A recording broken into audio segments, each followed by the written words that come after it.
જોગીદાસ ખુમાણના બારોટાની વાત કરો તો આજ પણ તમે ગમે બારોટો લઈ લો, પણ જોગા ખુમાણની વાત આવે, ફૂકે ટોપી ફેરવે અને વાદીડા સાંડે વાદ, ઈ નાવે કડીએ નાગ ઓલો સાંડેડ જોગીદાસીઓ, આ તો ફૂકે ટોપી ફેરવે અને વાદીડા સાંડે વાદ. આખી કથા આપ જાણો છો, મેકાણીએ લખેલી વાત.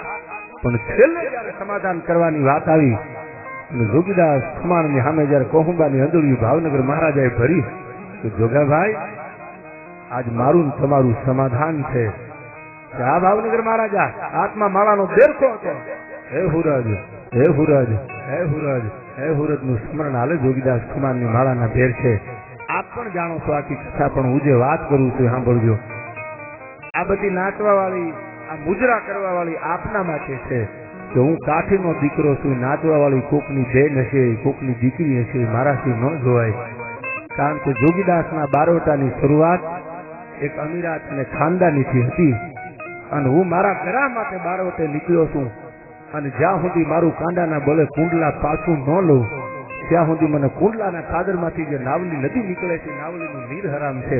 આવી પ્રતિજ્ઞા કરી અને જોગીદાસે બારોટું કર્યું અને આખું બારોટું પાર પડ્યું. ભાવનગર મહારાજાના ઘરેથી નાનીબાઈ કીધું કે તમે કોની સામે બારોટે છો? આવો ખાનદાન દુશ્મન તમને ભાવેણાને બીજો નહીં મળ્યો. હવે સમાધાન કરી લો જોગાભાઈ ની આરે. જોગીદાસ ને સમાધાનમાં બોલાવ્યા. કહુંબાની અંજળીઓ લેવાતી હતી. સમાધાન હતું. જોગીદાસ ને કહુંબો મીઠો કરાવીને ભાવનગર મહારાજા કહે છે જોગાભાઈ કે બોલો કે હવે પેલું કુંડલા તમને આપ્યું. સમાધાન હતું. તાંબાનું પતરું મંગાવ્યું કે જે ગામ જોગીદાસ ખુમાણ બોલે એ ગામ ભાવનગર મહારાજા આજ આપી દેવા માટે તૈયાર છે. જોગાભાઈ આ લ્યો કહુંબાની અંજળી અને કરો કહુંબો મીઠો અને લખો તાંબાના પતરામાં પેલું કુંડલા ભાવેણાએ આપ્યું કે કુંડલા જોગીદાસ ને હવે ન ખપે હો. કે તમે કુંડલા માટે તો બારવટું કર્યું, કે વાત સાચી, કુંડલા માટે બારવટું કર્યું. કુંડલા તો મારું કાળજું છે, પણ તમે જો સામે હાલીને દેવા બેસતા હો તો જોગીદાસ ને કુંડલા હવે ન ખપે. એક પછી એક, એક પછી એક, એક પછી એક ગામ ભાવનગર દરબારમાં લખતા જાય, આપતા જાય જોગીદાસ ને કે લ્યો જોગાભાઈ હવે માંગી લ્યો, હવે કઈ ઘટતું હોય તો બોલો. લ્યો જોગીદાસભાઈ હવે ઘટતું હોય તો બોલો. એટલે સમાધાન થયું. ત્યારે ભાવનગર મહારાજાએ કીધું કે જોગાભાઈ અટાણે સમય ફરી ગયો છે. સાંભળજો બેની મિત્રતા કેવી હતી. સમય ફરી ગયો છે.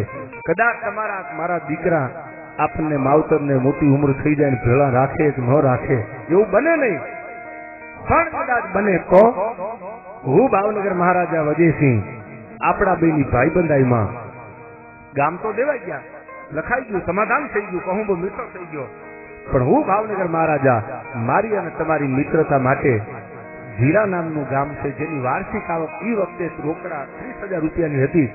એ 30,000 ની વાર્ષિક આવક વાળું જે જીરા નામનું ગામ હતું એ ભાવનગર મહારાજાએ કીધું જોગાભાઈ આ જીરા આપને હું સીધા ખર્ચી માટે આપું છું, જોજો. કદાચ દુનિયામાં તમારે ક્યાંય લાંબો હાથ મારે તમારે કરવો ન પડે. આ જીરા છેલ્લું ગામ, હવે કાંઈ બોલો તો તમને મારા લોહી ના ખપશે. જોગાભાઈ કઈ બોલતા નહીં. જીરા ગામ એ વખતે 30,000 રૂપિયાની વાર્ષિક આવક વાળું ગામ ભાવનગર મહારાજાએ લખી દીધું જીરા જોગીદાસભાઈ ના ખીચા ખર્ચી માટે દેવું છે. અને ગામ લખાણું, સમાધાન થઈ ગયું. અને પછી જોગાભાઈ ની આંખમાંથી આંખુડા પડ્યા છે. હો દુશ્મન કેવા હોય. અટાણે તો ગાડીઓ હામી હામી મળે, બે ટાયર ઉતારવામાં કાતરું મારે ને હામાં દેખાડવા જાય. તેજી તો હામાં દુશ્મન હોય કે હામાં બીજા હોય, વડે વાદ અને નાભે નોતરા હતા. આવા તો ડાયા દુશ્મન હતા. અને એના માટે ગીતો અને છંદો અને રાહડા લખાણા છે જેના દુશ્મનાવટમાં, જેની ખાનદાની હતી, જેની અમીરાતી હતી, જેની વાત વિવેક વાળી હોય, જેની વાત વચન વાળી હોય, ગોસુડું જેના મોઢામાંથી કોઈ વેણ ન નીકળ્યું હોય, એના ઇતિહાસો જગતના ચોકમાં અમર થઈ ગયા છે.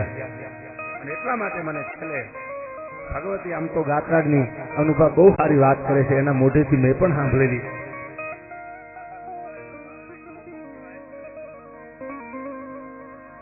અનુભાઈએ આમ તો બહુ સારી વાત કરેલી.